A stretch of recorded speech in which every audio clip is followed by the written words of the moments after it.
Sejam bem-vindos aqui à primeira imagem do dia. A imagem ela tem a Terra, né, a superfície da Terra, tem duas estruturas aí no meio e a Lua em perspectiva. Né, para quem esteve na live da semana passada, ouviu os vídeos que a gente tem no YouTube, lembra que a gente viu uma foto em perspectiva da Lua e a Terra, né? Com a Terra mais distante, a Lua mais próxima, só que ambas com o mesmo tamanho. E aí isso depende muito da posição que você está em relação aos objetos. E aqui também a gente tem uma outra imagem, né, que trabalha essa noção de perspectiva. Então, essa aqui a Lua, ela tá cheia. Essa é a primeira Lua cheia do ano. E em janeiro, lá no hemisfério norte, a primeira Lua cheia do ano é conhecida como a Lua cheia do Lobo. E aqui a gente está vendo essa lua cheia, uma foto tirada lá no Observatório Las Campanas, no Chile. Então, em primeiro plano, a gente tem as duas estruturas que são observatórios, né? São telescópios gêmeos magelânicos ou de Magalhães do observatório naquela região.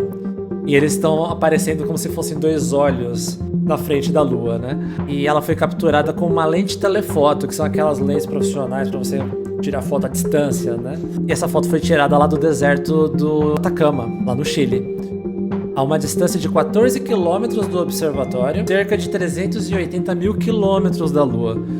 Então dá pra gente ter uma noção da perspectiva que a Lua ela tá muito distante, o observatório ele tá muito próximo, em comparação à distância da Lua, né? Então imagina qualquer coisa que você conheça que esteja a 14 quilômetros de você. Tá perto de você? Né? Então imagina que o observador, né, a pessoa que tirou essa foto, está a 14 km de distância dessas duas estruturas, né, desses dois telescópios do observatório. Se a Lua está várias vezes mais distante do observador. E aí consegue fazer com uma lente dessa uma foto em perspectiva da Lua e do observatório, fazendo essa brincadeira como se estivesse criando um rostinho na Lua.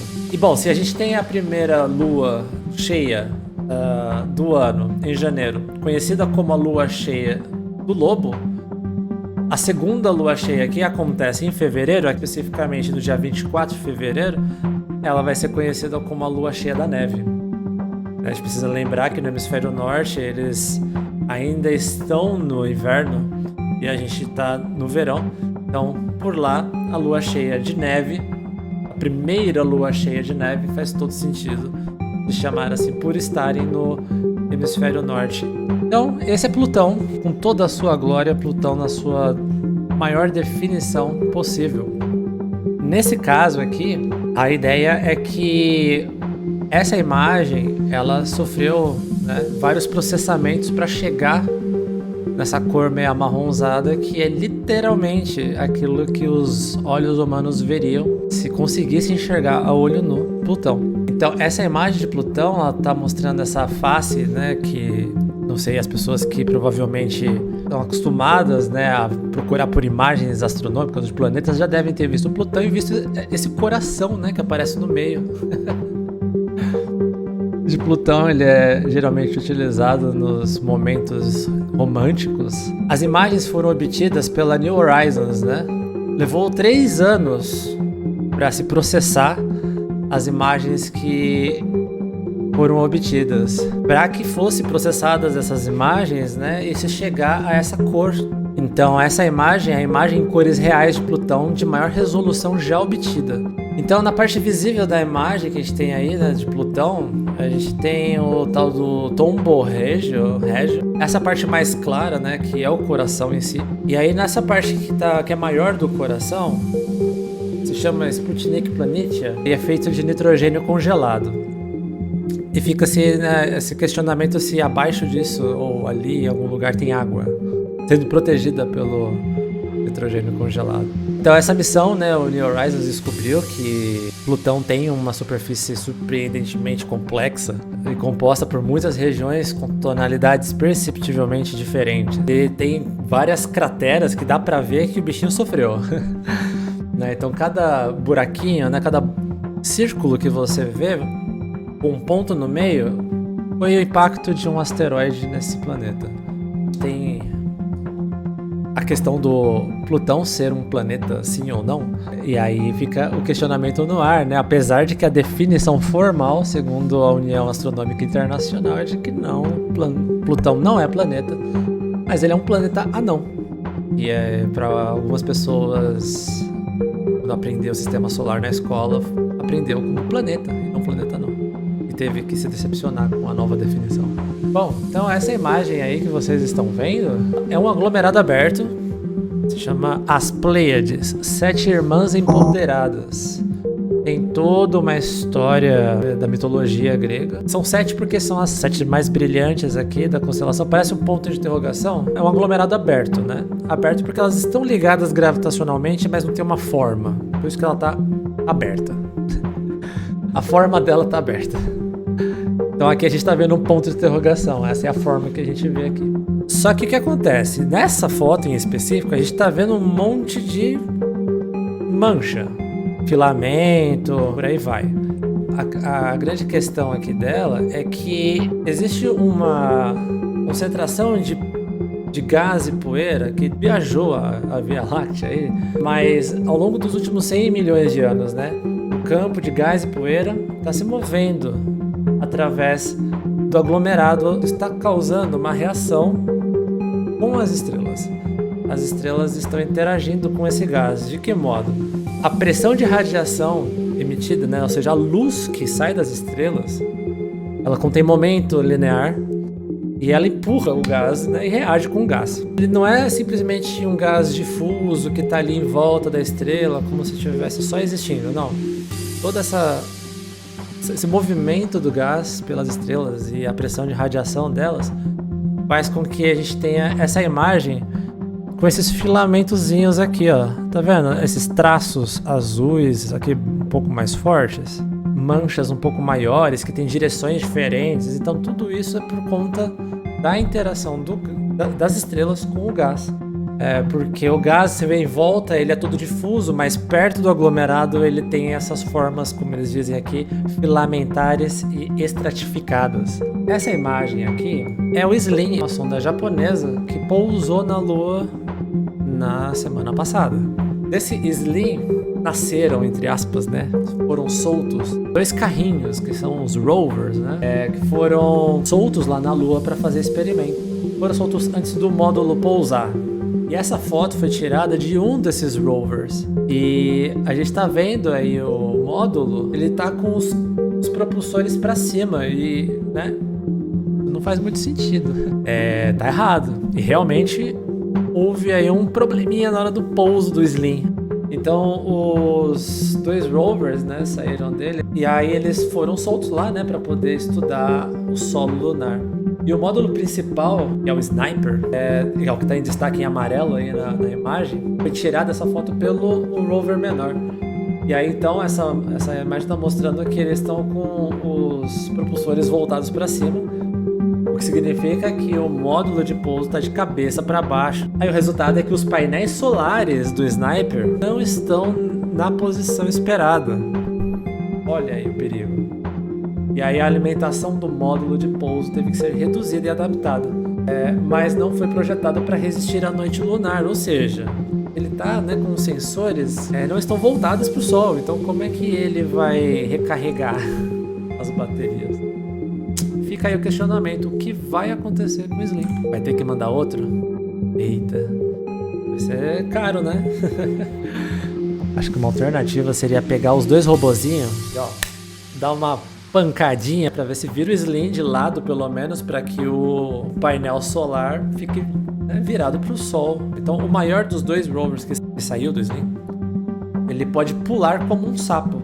Então o negócio é pegar o maior, já que ele pula como um sapo, jogar ele em direção ao SLIM e dar uma nele para ver se ele vira.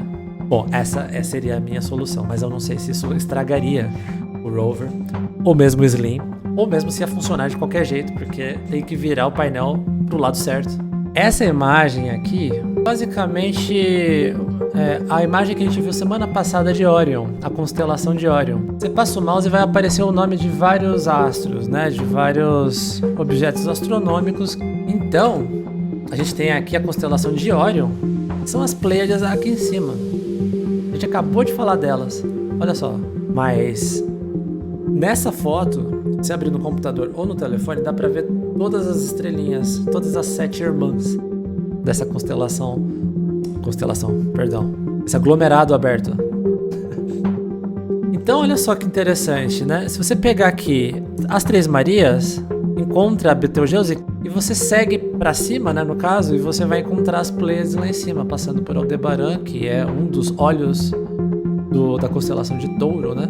Então se hoje você for tentar procurar, se o céu estiver limpo, isso é importante, se você for tentar procurar esses objetos astronômicos, você vai encontrar a Betelgeuse, você vai encontrar as Três Marias, e se com sorte tiver céu bonito para você, você vai subir, vai encontrar Aldebaran e vai encontrar as Pleiades. Na verdade, assim, subir tá errado porque a Polônia tá no hemisfério norte. Então tudo que eu falei é o contrário. Então você vai descer, olhar para baixo. Olha a lua aqui. Essa lua, ela tá correta. Se você for lá no céu hoje, você vai ver a lua desse jeito, com a face iluminada voltada um pouco para cima. No hemisfério norte vai estar ao contrário. Então quem é de Áries e nasce no hemisfério norte é uma pessoa de boa. E a minha noiva, ela nasceu no hemisfério norte e não sabe, porque ela é bem de boa, né? O Satanares ali não existe não. Até onde eu sei, pelo menos, tá quebrada. Então vamos lá. Então essa daqui é uma galáxia espiral. A gente tem algumas classificações de galáxia. A galáxia espiral é uma delas. Aqui se trata da NGC 1365.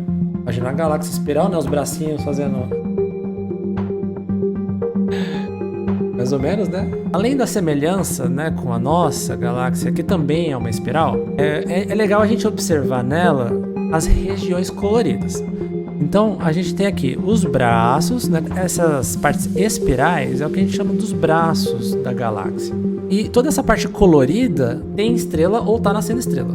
E aonde tiver mais denso, ou seja, onde tiver mais marrom, mais escuro, a gente tem mais gás ali.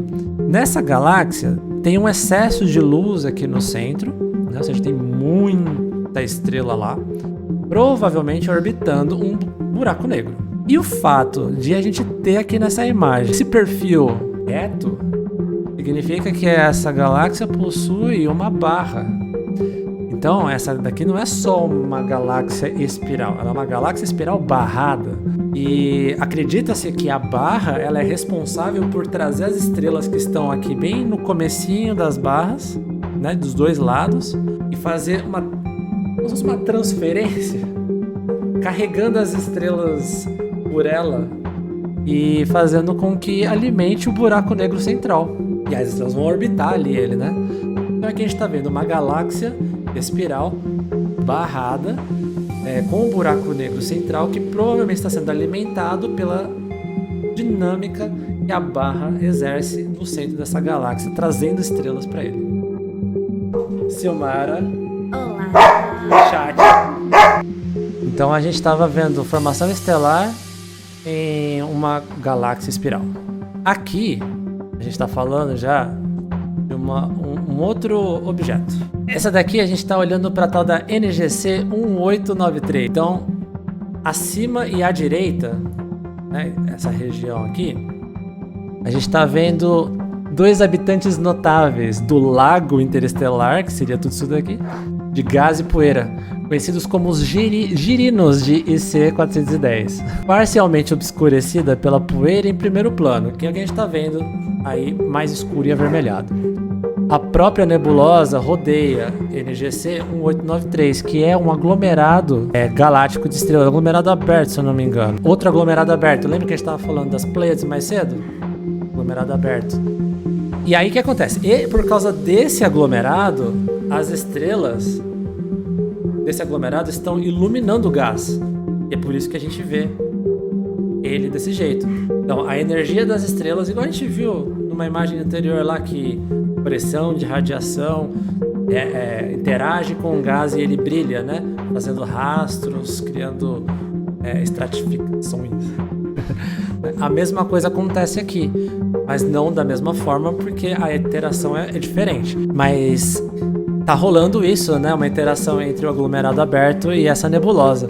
Os girinos, né, no caso, eles têm cerca de 10 anos-luz de comprimento. São prováveis locais de formação estelar. Muito legal. Não é? É, eu também acho. Então é isso. Até já.